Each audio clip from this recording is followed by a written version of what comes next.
Hai semua, jom kita tengok sekejap panduan yang ringkas tapi sangat penting, iaitu tentang peraturan pakai kasut dan stoking sekolah. Jom kita mula. Dan panduan ni ia dibuat khas untuk awak semua, murid-murid SK Abang Haji Mat Tahir. Jadi, pastikan kamu beri tumpuan penuh, okey?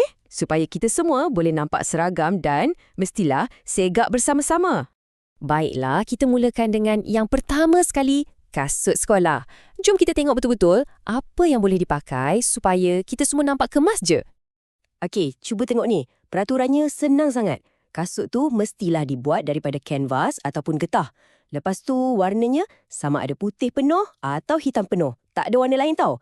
Dan yang paling penting, kasut mesti ada tali atau yang jenis flap pelekat tu pun boleh. Sekarang kita tengok pula apa yang tak boleh pakai. Kasut yang ada belang-belang warna atau apa-apa corak lah kan, yang tu memang tak boleh.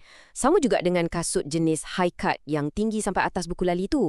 Dan kasut kulit jenis track atau boot, yang itu pun tak dibenarkan ya. Okey, selesai bab kasut. Senang je kan? Sekarang kita masuk bab stocking pula. Dan yang bestnya, peraturan untuk stocking ni lagi senang nak ikut. Kamu cuma perlu ingat dua benda ni. Pertama, panjang stocking mesti atas buku lali. Kedua, dan ini yang paling-paling penting, warna stocking wajib sama dengan warna kasut. Itu je, senang kan? Jadi, macam mana rupa padanan yang betul-betul ngam tu? Jom kita tengok contoh bergambar, baru lagi jelas, betul tak? Bila dah kena gayanya, barulah nampak macam juara.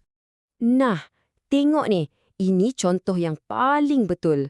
Kenapa? Padanan dia simple je. Kalau pakai kasut hitam, stocking pun mesti hitam.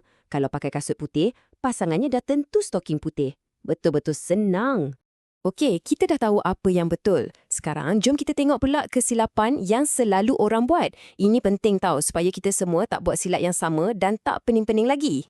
Jadi, agaknya apa kesilapan padanan kasut dengan stocking yang paling kerap kita nampak kat sekolah? Cuba fikir sekejap. Kamu mesti pernah nampak kan? Inilah dia jawapannya. Kesalahan paling besar sekali. Pakai kasut hitam tapi stocking putih. Ataupun terbalik. Ini memang contoh yang salah ya. Jadi kita semua kena pastikan jangan buat macam ni. Jadi nak bagi lagi jelas, tengok perbandingan ni. Ingat peraturan emas ni, warna stocking kena sama dengan warna kasut. Itu je kuncinya. Wajib sama. Mungkin ada yang fikir, kenapa pula penting sangat semua peraturan ni? Kenapa kena ikut? Sebenarnya, ia bukan setakat nak nampak kemas je tau. Ada sebab yang lagi besar di sebaliknya.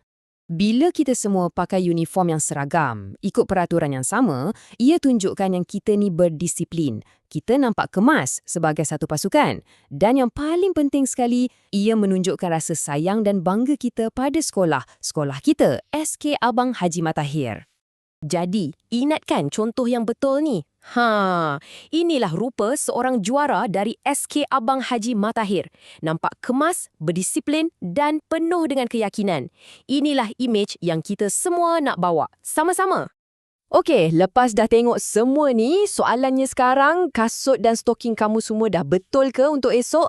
Dah sedia? Jom kita tunjukkan semangat kita sebagai satu pasukan. Bermula esok.